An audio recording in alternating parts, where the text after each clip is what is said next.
So what got me interested in my question? Well, in the psychology department, I'm mostly responsible for teaching statistics and research methods, which are both two courses that majors in psychology are not usually particularly excited about taking. But my project focused on the statistics class. And so when I first started to teach at Mount Royal, I was holding office hours. I told my students about my office hours. I said I was free to meet at other times. But no one was coming, or the same 2 or 3 students kept coming to my office hours. And I knew that students had a lot of anxiety around the course, and there was quite a few of them who weren't doing well, but also they weren't asking me any questions. And so I wanted to figure out something that I could do to try to get them over that hump, so to get over the anxiety that they were having in the course. But ultimately, I wanted to improve their learning of the material. It'd be great if I could reduce their anxiety around the material, but I wanted to see kind of some solid learning outcomes from whatever it was I decided to do. So because I kept inviting students to office hours, but they didn't come, I decided that I would make it part of the course requirement. So last year in the fall, I set up what was called a learning check-in, and it was worth a small amount of their final grade. And students had to devise 2 questions before meeting with me and send those questions in advance. And the point of that was to give our time something to focus on, to center a conversation, but also to allow them to do a self-assessment before we met, to say, what are 2 questions or 2 topic areas that I'm struggling with right now? So they do that kind of self-assessment, send me those questions, and then they would meet with me for 20 or 30 minutes, and we would talk about those questions and try to figure out some answers to them.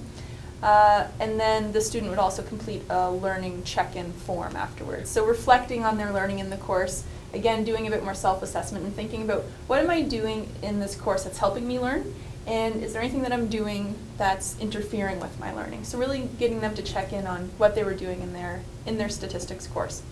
And my question initially was, would this type of intervention work? Would this type of intervention improve their learning outcomes in the course? So I collected data on their grades, but I also collected the questions that they submitted to me and the learning reflections that they had written. So I had quite a variety of data to work with. And in terms of the methodology, as Janice mentioned, my study did follow an experimental paradigm because I had 2 sections of the statistics course, and the intervention wasn't anything happening in the classroom. It was something happening outside of the classroom. So I was able to randomly assign when students would complete this learning check-in, in part because it just wasn't possible for me to meet with all 60 students at one point in the term, so it was broken up into 2 different time periods. And by doing that, I could then compare the performance of the students who had initially completed the learning check-in with those who hadn't completed it yet. So it was pretty close to an experimental paradigm within SoTL, and that's also just because of my background in psychology. If I can do an experiment, that's what I'd like to do. That would be my preference. So I did find it worked. The students who did the learning check-in showed an increase in their grades compared to those who hadn't had a chance to do it yet.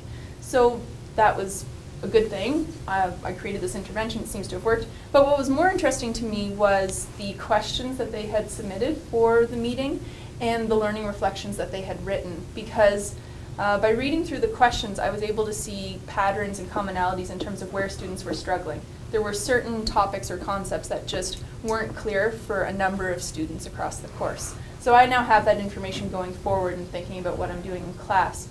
Also, when I would sit down to meet with the students, I would just kind of throw out a general question, say, so how are you finding the course so far? How is the term going? And a large number of them would immediately start with, well, I'm not a math person, but the course is going okay, or, well, I'm not a math person and I'm struggling, or so they wanted to talk about this anxiety that they had around taking this course. And this also came up in their learning reflections.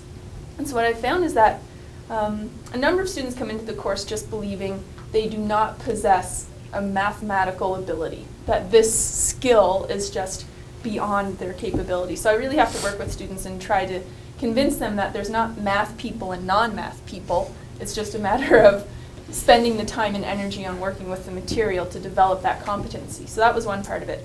Another important thing that I noticed was that in terms of the behaviors that they felt were working and not working in terms of learning the material, a lot of students indicated that they had their cell phones out when they were studying, or they had their laptop, and they mentioned Facebook and texting. And I think this is particularly important in a statistics course, because if they are feeling some anxiety about the material, that would tend to lead one to procrastinate, because you want to get over that anxiety and that negative affect. So you do something else instead, and you distract yourself. I guess in the back of my mind, I probably knew that that was a little bit of a problem, but just seeing how many students wrote it in their learning reflections really made me aware of the kind of problematic source of technology in this course in terms of influencing their learning.